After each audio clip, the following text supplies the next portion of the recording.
moving to the Be the Flame, which is the theme. And what does that mean? What does it mean for us now individually? What does that mean for our community? What does that mean moving forward?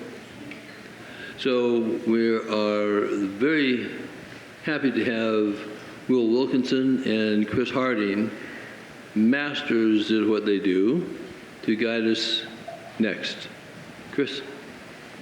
Thank you. Boy, that's an introduction. I'm hoping you'll also join us in being masters at what you do here. I want to thank, again, David and Irene, as many people have, for the opportunity to join with you today. And this part of it, I think, for me, will be one of the favorite parts of the day, because we're going to be inviting your thoughts and your ideas and your participation.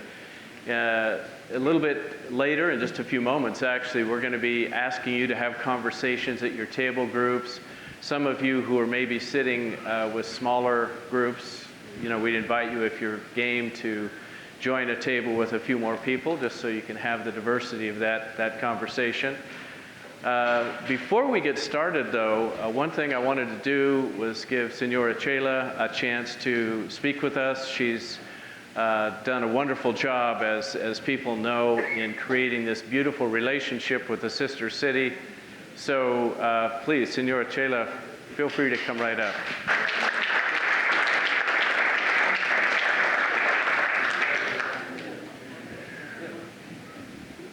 Or we can hand you the microphone if you'd like. Let's do that.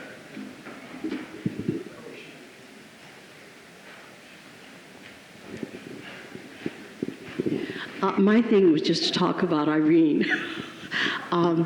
We went to Guanajuato together. We celebrated the 50th anniversary. And there was a moment when the Guanajuatenses were going to come to visit us, and we had a night free, and we didn't know what to do with it. And so Sandra Slattery, who's not here, one of your speakers, said, when you go to Guanajuato, think of something that you could do to fill up that night. So I went to Guanajuato, and the 100th time I've been there, and I was walking down the Plaza de la Paz.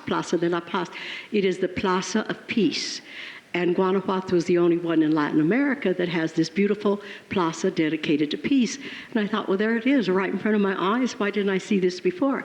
And so I asked Karen Bernstein, who's coming up here in a few weeks, if they had in Guanajuato, a peace commission. She said, yes, we do, very small, but they're starting out.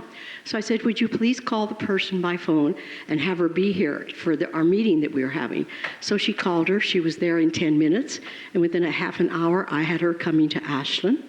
And I called up Sandra and said, you had your night. We're going to kick off the 50th anniversary celebration with a peace thing. And so Terry came, and 80 of the Guanajuatenses. We had a wonderful celebration at the Thalden Peace Pavilion, as you well know. And during that time, I captured the mayor, took him captive in a very small little room at the back, and his wife, Irene, and David. And within 2 hours, we had the most wonderful, incredible happening planned for the future. And who could resist Irene, they call her, not Irene. So if I refer to her, it'll be Irene, which is Spanish. And Guanajuato loved what she was talking about. She told them all about the peace flame. And they were ready, literally they were gung-ho, ready to do this thing.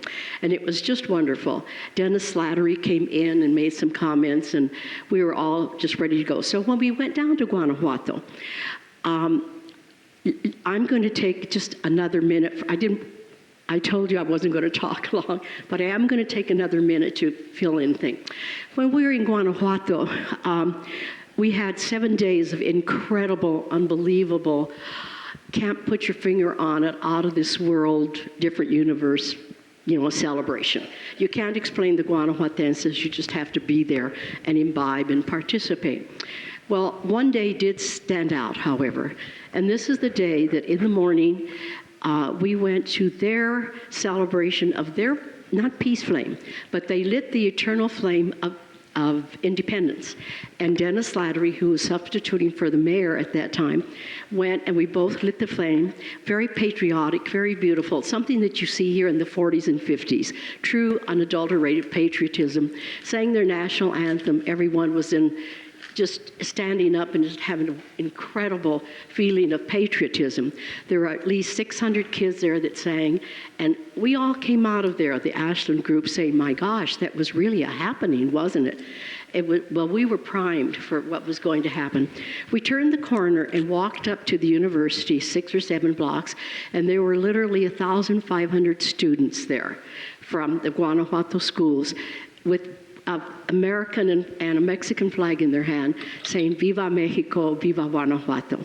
For you that don't happen to know this, we've had 50 years of incredible exchange, and it's not just been a sister city where you exchange administrators, etc. We have exchanged mayors and city council and firemen and policemen and teachers and students and Rotary Club and judges and doctors and dentists and etc. We've had 80 marriages. Over 1,000 students have gone and exchanged, etc. So it's incredible. We won international awards. There's not been any city that's even come close to what we have been doing. And that is activism to the nth degree. When Eisenhower established this in the 1950s, he wanted to have an idea of people to people, person to person, that would establish cultural exchanges and peace within themselves. So this is more of a people-to-people exchange. It's not a thing here of a culture of peace. This is actually people exchanging, and that's what we've done through the years. And our mayor has been an integral part of this, sending down representatives from the city council every year so that they would get to know the Guanajuato people. So let me finish this day. So we walked down the parade, and there were the students, more students on the university steps. I had gone 2 weeks before and had taught the students, went into all the Guanajuato schools and taught the students the Oregon song. How many of you know the Oregon song from Oregon? 1, 2, 3, that's what I thought. Okay, so anyway, nobody learns the Oregon song. But I went in and taught the students a song, and I told them, well, we'll be coming in 2 weeks. You don't have to memorize it. I gave them a record, and they listened to my voice. I said, just read it, etc. Well, when we got there, there were all of these students, literally hundreds of them, singing the Oregon song. They had memorized it. And they only didn't do 2 verses, they did 4 verses. I'm telling you, we were crying, all of us. I mean, it was an exchange of people to people like you have never seen before. You can't even describe it. We were all just beside ourselves hearing that. And then they sang This Land Is Your Land, This Land Is My Land, from Guanajuato to Ashland, Oregon, from Teatro Shakespeare to Teatro Juarez, etc. So I taught them that song. It was just wonderful. So that was a highlight. I just wanted to share that with you, and so that people that don't know about this exchange know that we truly exchange every part of our soul and body and life and love and etc. through the years, okay? Now the point of what I'm trying to make, okay? Oh, no. Irene went down there and was part of this whole exchange. And we talked about what we were going to do. So culminating that day, we went from there to the Plaza de la Paz, okay, and we had a peace ceremony. And right by the the plaza, the peace symbol is very, very high. And on the side of it, they have the beautiful symbol for Hidalgo, their person of independence. Then they have a UN huge plaque there in the ground. And then they had our plaque, which was twice as big as the UN plaque, and it was really, really beautiful. And Irene took a big role in this, a peace ceremony.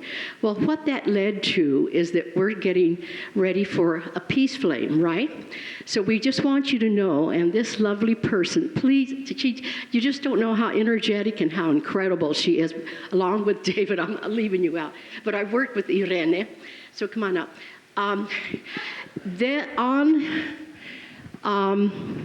The 29th, this was all ready to go, and they were going to light the peace flame, okay? But we had some glitches because the September the 16th Independence Day came, and it's not like Ashland where we have one day of celebration. They celebrate 2 weeks. And when Mexicans celebrate 2 weeks, it's awfully busy and a lot of fun. And that took up time, so they didn't get some things ready. And then the mayor this next week, is giving his state of the city inform. Well, that took up time, and they didn't have time to do what they wanted to do. So they are not lighting the peace flame the 29th. They're postponing it. But what's happened, thanks to this lovely woman here, is that in the meantime, Guanajuato has become a sister city, a peace city, right? International peace city, thanks to all the papers that Irene sent, and so we are now sister cities, the only in the world, sister cities of peace. Okay, then when they light the okay, thank you, which is pretty incredible, right? All right, then there are only 5, right? Flame cities in the world. How many are there? Of the sister city. International City of Peace? Flame. No, the flame. Oh, the flame. the flame. Mm-hmm. Oh, okay. 5. That's 23. But the Guanajuato one will be the first in Latin America. Okay, so they're the first in, no. There's another one. There's Guadalajara. There are 3 cities of peace those are the cities of peace, okay? But when they light the flame, it'll be the only one in the world that will have sister cities, pieces of flames of peace. Isn't that incredible? And you can't duplicate that. It's just really wonderful. And we have to thank this lovely lady a lot, for making this happen. And if you're talking about activism or what we're going to do, you just get out and do it. Okay, and it's happening, and we're terribly excited about this. When it does happen, we'll let you know. And It will happen. It will be lit. Okay. Because it's in process. Thank you.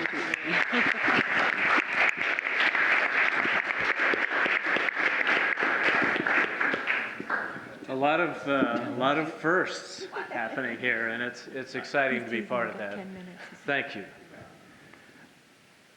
One of the things that David and I and Irene were talking about the other day is that it has been 4 years since the Ashland Culture of Peace Commission was formed. I had the opportunity to get involved fairly early on in the process, and it was just amazing for me to realize that 4 years had gone by. 4 years of some wonderful community activity, involvement. I see a number of people here, Norma Burton, who was one of the original commissioners, Ty O'Meara mentioned that as well, Wendy and Will also. It's just been a phenomenal journey. I see so many of you who were involved early on in the process. So we're honored to be here today.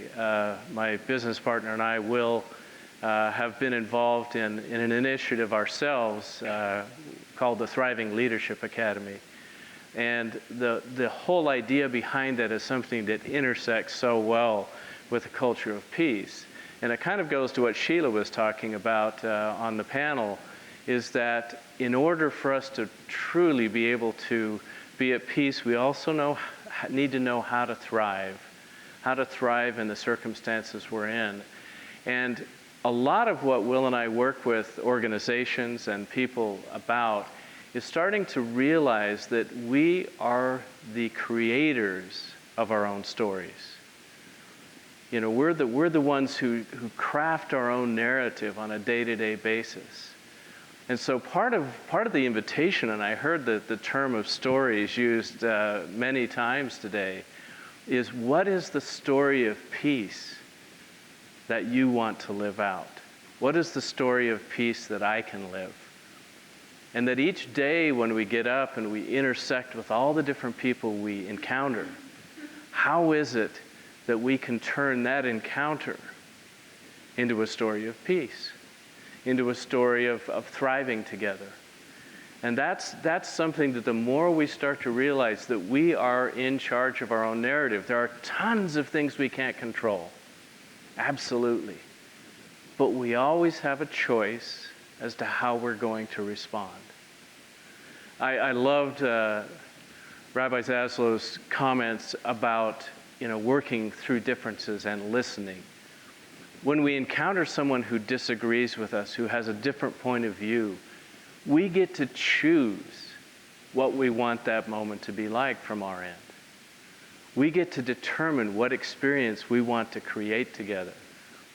And what we find regularly, whether it's in a corporate setting, we've had the chance to travel all around the world doing the work we do, that when we decide to demonstrate and to emulate peace and understanding, it's remarkable how quickly people will reciprocate.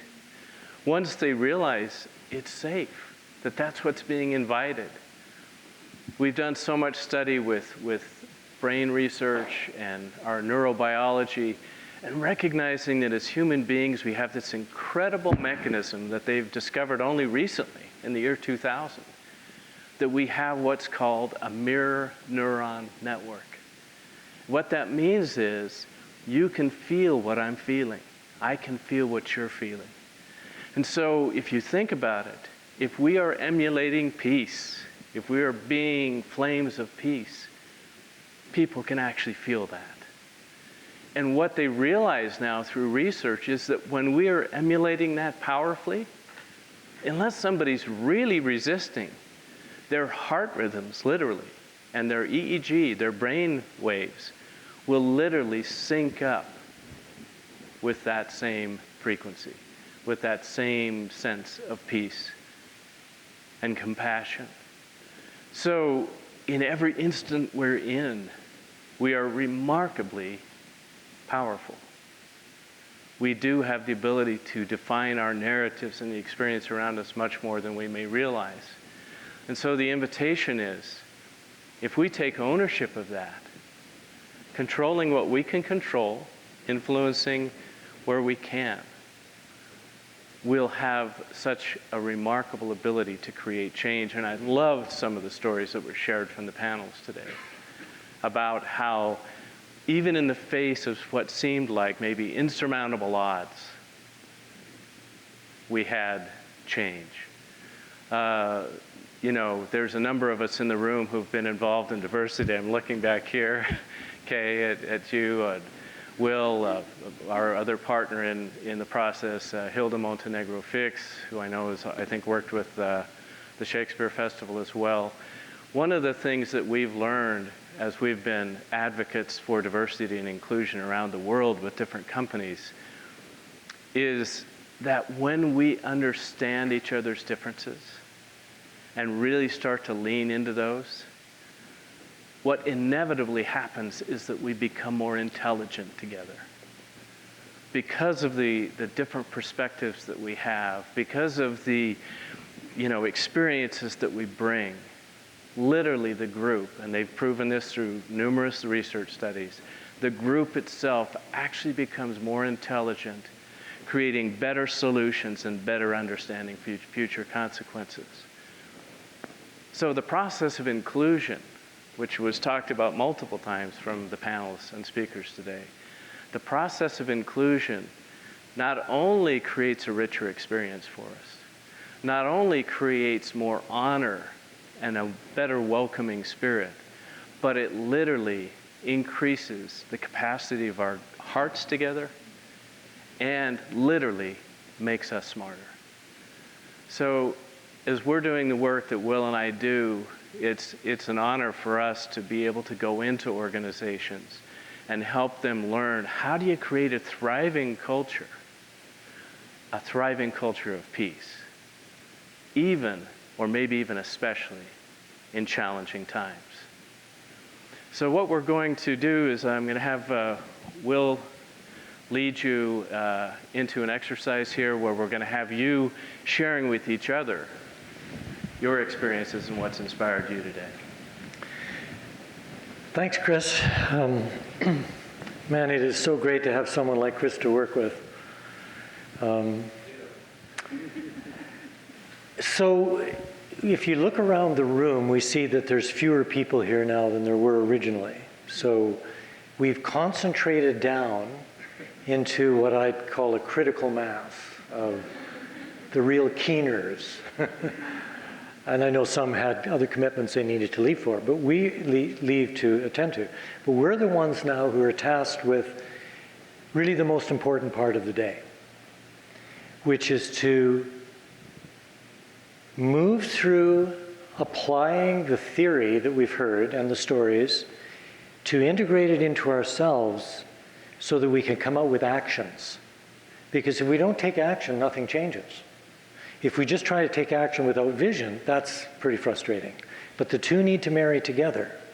So the way we're going to do this is, in the short time we have available, is to group together with, say, 2-3 people at a table and just share with each other what has been the significant part of today for you. Like, what has really stood out? And this is a chance for us to apply what we've learned, particularly listening. There are some people who like to talk a lot. There's other people who are shy and don't like to talk at all. So let's monitor ourselves and see if we can contribute equally to each other in conversations to tease out what is it that's really rocked our world today, what's moved us, inspired us, share that with each other, and then we'll share it with the whole group. Okay? So group together, 2, 3, 4, whatever seems right. And if you can meet with people you haven't talked to before, that would be great. We can each, and we all won't have time to speak, but contribute to keep this going, to keep enhancing this wonderful environment here. So just hold up your hand and Chris will run around with the mic. Yeah, right. Right here, and then back to this one. Yeah. I'm not a spokesman for the table, just for myself individually. What I took away today was the individual contacts that I made and the endearing conversations that we continued to have and here at the table in sustaining and connecting with friendships that will continue from this gathering now, where we can continue to be friends with all of you, everybody that's still here in the room, but about half of you I do know and are friends with. But that was the main thing that I took away from all the wonderful things that we could have taken away today was the connection of friends. Wonderful. Thank you. I think someone back here was. Okay. Thank you. It was okay. There you go. So, active listening and finding the common ground. Wonderful. Yeah, active listening and finding the common ground. Great steps. I had a different approach to today because I'm no longer living in Ashland, and I live in New Mexico now, and came back, and I was even driven further to believe that the example that's taking place here needs to be packaged in a way that it can be replicated all over the country. And I think that without much effort, the creation of templates and mission statements and the words and the process and the story and some of the video can go out across this country in very powerful ways. And so while you continue to learn here, I was so moved because when we started the process of the Peace Commission that I was fortunate to be involved with, it was hit such resistance within institutions, as David mentioned, government, within the office, the mayor just left, but that was all a struggle to get them. Peace is sometimes seen as a political word.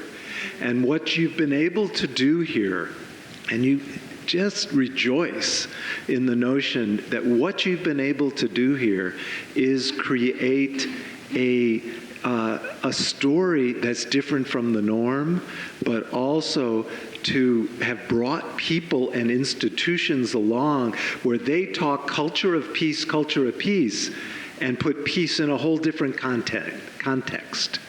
And that is unusual. And we still run up against that, as I'm sure Institute of Peace in the UN. You talk about peace and the depth of what the ideas have been around a culture of peace that have moved a lot of us, we can now take out further around the country and the world. So that came into play. And the other thing, we were talking with Rotary and getting out beyond ourselves. Don't just be talking with ourselves. And the other idea that we spoke of was every 2 months, give back to our sponsors. Let's hold one at Asante. Let's hold a healthcare and culture of peace event 2 months from now. 2 months later, let's go to SOU and do an education and culture of peace. Give them the buy-in on that and provide a free workshop to their employees or to others there from our skill set as a donation. And so we're giving back to sponsors and giving them a buy-in, I think, is really important. Thank Beautiful you. ideas. Thank you. This gentleman who wasn't formally introduced is Eric Sirotkin, a civil rights attorney. He's been to North Korea, not South Korea, North Korea a number of times. And he's a giant in this field. His book, Witness, is brilliant, the story of his life as a civil rights attorney. And I think it's worth just honoring you, Eric, for a moment. And also Herb, why don't you two men stand up, please, if you will? And just come up. And David, if you stand up too. Not yet. Herb, come up for a moment. Come up. Herb's a little shy, but Yeah. I think there's value in appreciating. And these three men, I think, were the men who began this. John, please. Too many men. Hang on. So, hang on. So, I want to do this. I want to do this a particular way. That these three men started something, but it ignited when the woman joined them.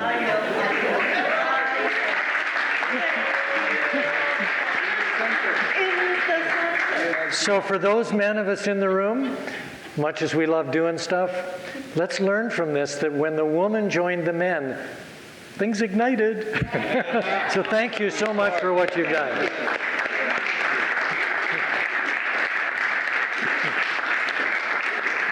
Okay, someone else? Yes, what is it that you can do that you feel you could take into your day-to-day life that would really allow you to be a flame of peace in your world? Yes, Jennifer.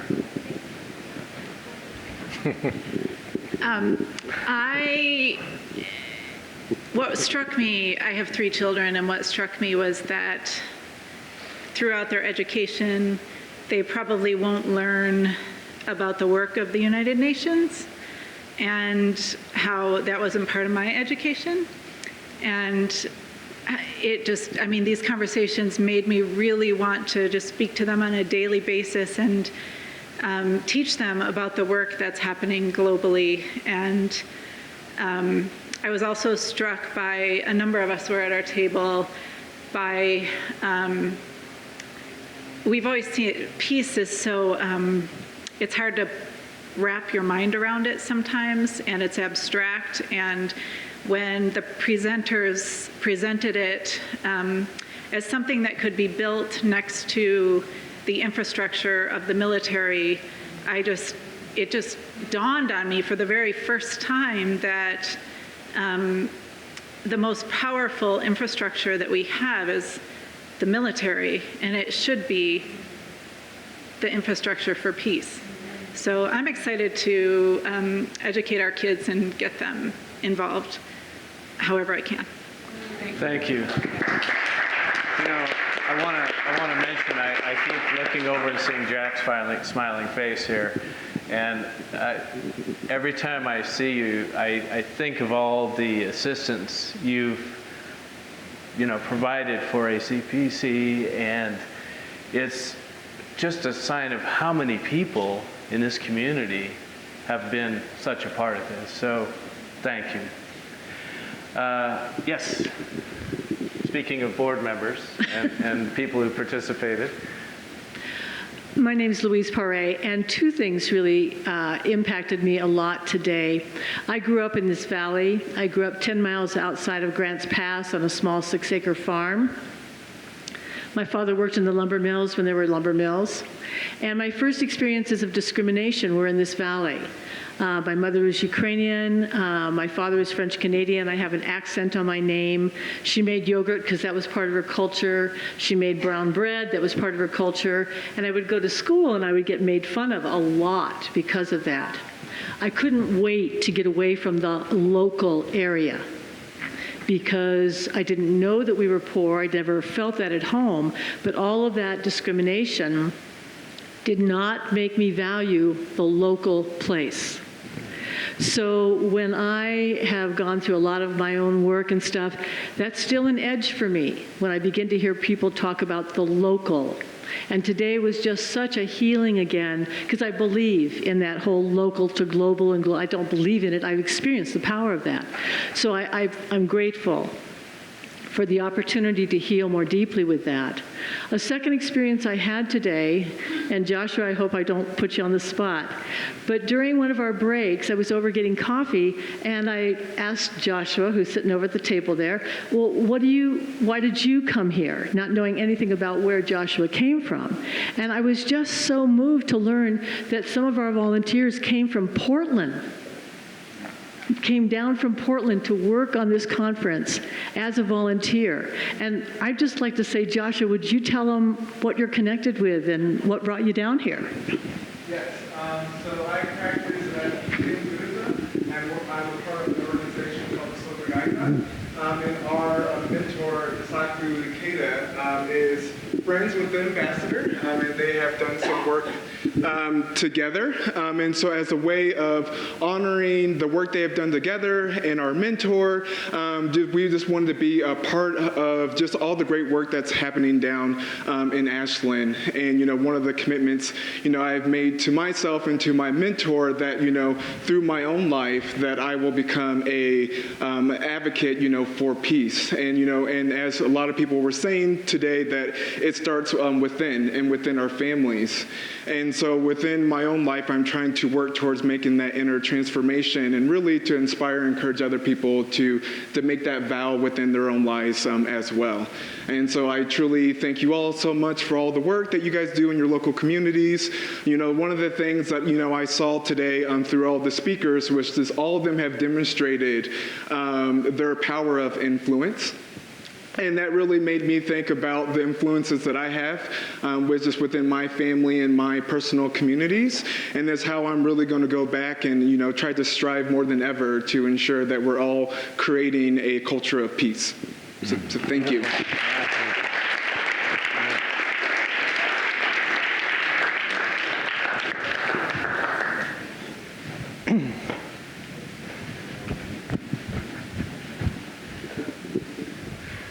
I picked up on something that Steve Saslow said, and then we talked about it at the table, and I learned more about an exciting effort. Steve reminded us, actually, that the closest divide to us is a geographical one that starts just on the other side of talent. Okay, you want to go do it? And what I heard Steve say, I think we ought to take him at his word. We ought to have the next one up in Medford. Because while we're doing wonderful things in Ashland, nonetheless there is, I found out right away when I moved here, there is this sense that this county is deeply divided, and there are some really unhappy attitudes on both sides of that virtual dividing line where actually I live. I live right between Talent and Phoenix. And so, it's great that we're bringing it to Guanajuato and receiving from Guanajuato. But we really do have to work, I think, at that divide. And then Kay was talking about. Quickly, why don't you say something about the Bridges program? In the last couple of years, there's been a citizen-initiated program, for lack of a better word, called Bridging the Divide. And Marla Estes and Rob Schleifer have been leading that, and it's basically a series of forums that now goes all the way at least through Central Point and Eagle Point for everyday citizens, just like all of us in the room, to come together and listen deeply to each other. So there are a couple of important ground rules, one of them being there is no putting down any other's point of view. Let's find the commonalities. It's a taboo to advocate for your political candidate. And actually, over time, very respectful, opening conversations have happened in those rooms. So it started in Ashland, but they realized, just as Herb said, the work is really beyond throughout the valley. And they're getting folks from multiple perspectives on any issue that is dealt with. So it's a very encouraging sign. It's extremely grassroots. It's very affordable and replicable. Thank you. We've got time for about 2 more comments. So one is right here, and we'll catch, let's take 2 more after that. So this is really segue really well with what you just said. And one of the things that I heard here a lot, and that I observe in our society, is the concept of the other. Me, I, and the other. And what is the other but not the reflection of our own shadow? What is the other but the projection of our own fears, of our own insecurities, of that which we don't like in ourselves projected out there so we don't have to deal with it? So to me, one of the things that this whole magnificent event stimulated is how can we give roots to the peace process, to the community of peace, so that it's not sitting on a shadow, on a repressed aspect of our psyche, that then comes up and it gets projected into others. Because the similarity can be really, and the compassion can be really felt when we truly have compassion for our own shadow. When we work with our own shadow, our fears, the places within us that have been wounded, with compassion and with love, then we can have compassion and love for differences, for things that we don't like in others. And then we feel that communality. So I think that what I bring, what this stimulated for me personally in my own life, since I've been working with the shadow for over 45 years with hundreds of people, is my commitment to continue to work with that and actually bring that knowledge more and more in the outer world to a larger community, so that we can have a sense of compassion and peace that is grounded in love. Beautiful. Thank you.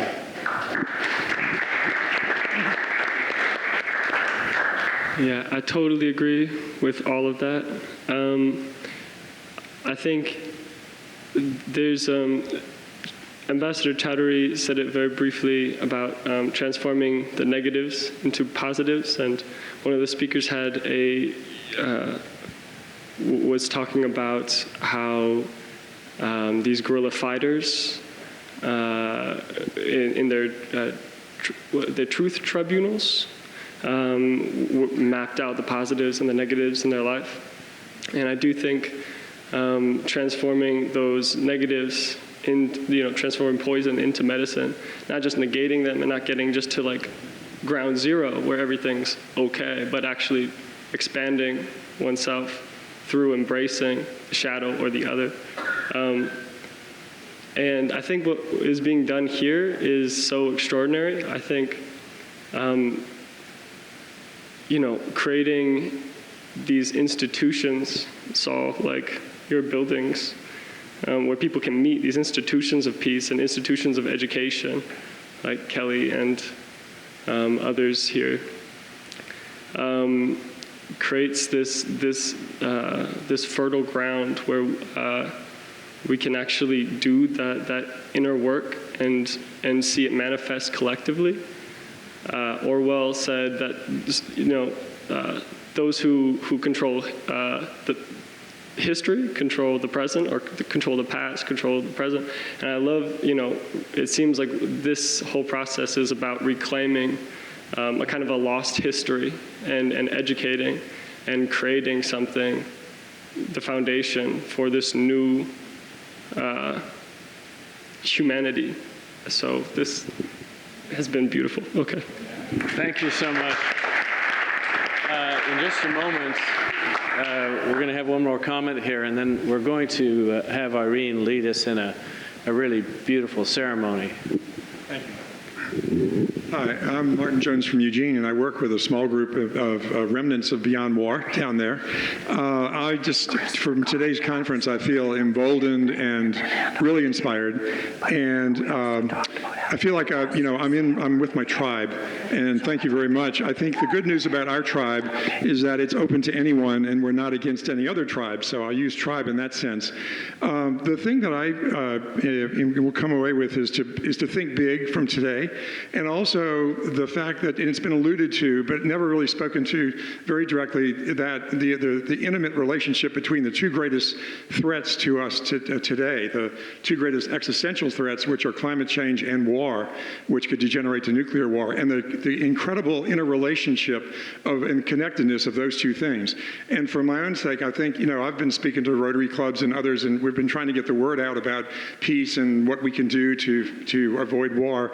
But I think it's on everybody's mind, and for my own self, I really think to explore the interrelationships and get that out, because it's on everyone's mind, climate change, and of course war is too. But people don't feel as threatened about war when they're going to the mall and shopping, but they do hear about climate change every day. So I think the more we can integrate the two, the better. They certainly are. I don't have to explain to you the relationship, I don't think. So thanks. Appreciate being here. Thank you. Well, thank you all for what you've shared. I know there's a lot behind each word. And Irene is going to lead us in the Peace Flame ritual, I suppose we can call it. But before that, I'd just like to honor Ambassador Chowdhury for being here. It's incredible that you've come here. Yeah. It is incredible that this great man, and I mean that, has blessed us with his presence in Ashland. And I'm not detracting from any of the other speakers, Dr. Yang, everyone else, but I really want to honor your life, and that you would choose to be here. You would honor what Irene and David have done, and you would choose to bring your body to this place on a plane, disrupting your schedule, etc. And you have stayed here all day. You have been here every minute of this day. That is an inspiration to me. So I'm deeply honored that you have come in our midst. And before Irene guides us in this ritual, I'd like to give you the microphone and just have you share a couple of words in completion from your heart about your experience here today.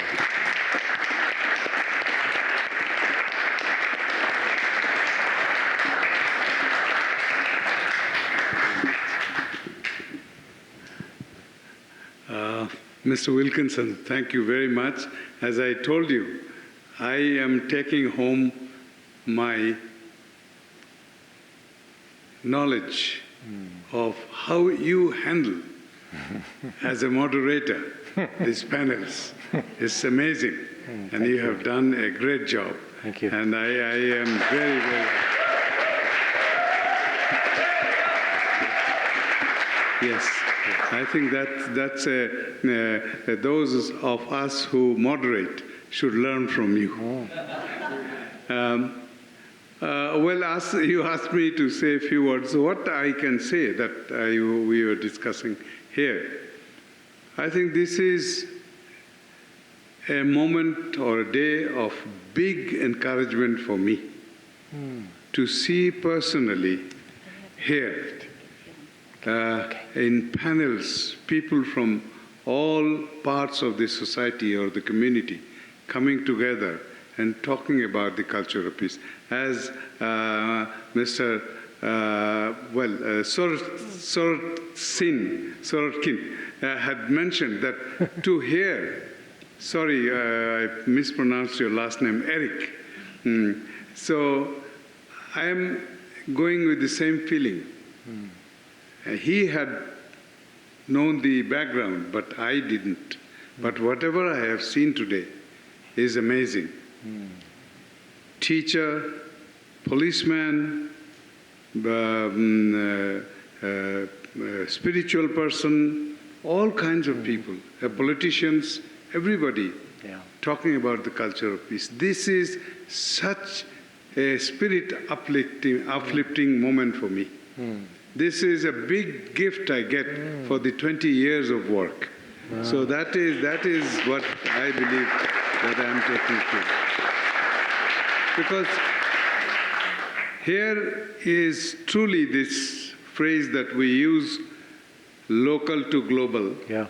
But I also see as a global to local. Yeah. This booklet was done at the United Nations 20 years ago. But I see its real reflection now, today, what you shared with me. Yeah. And that is what I find, that how the United Nations global work, global advocacy can relate to a local level. Yeah. And that is the amazing thing. And I promise you that this will be my story for a number of months in my speeches and in my commitments and in my discussions and networking. Everywhere I will talk about Ashland, how they have reflected the main elements of this booklet. And I will also say that this will be my advocacy for other cities.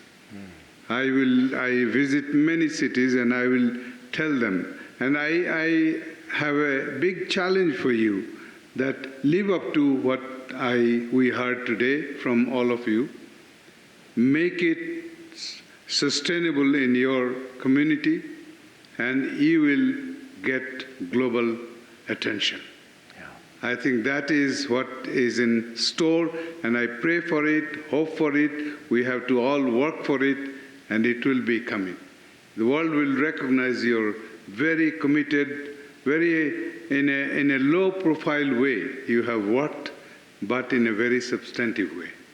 So that is why I'm very happy. I stayed on just to listen to all of you. That's great. And I believe that this is an amazing day for me to see a true reflection of the Declaration and Program of Action in reality, how it happens. Because we are talking here that in Article 4 of the Declaration, it says anybody is an actor in the culture of peace. It doesn't matter whatever is your profession.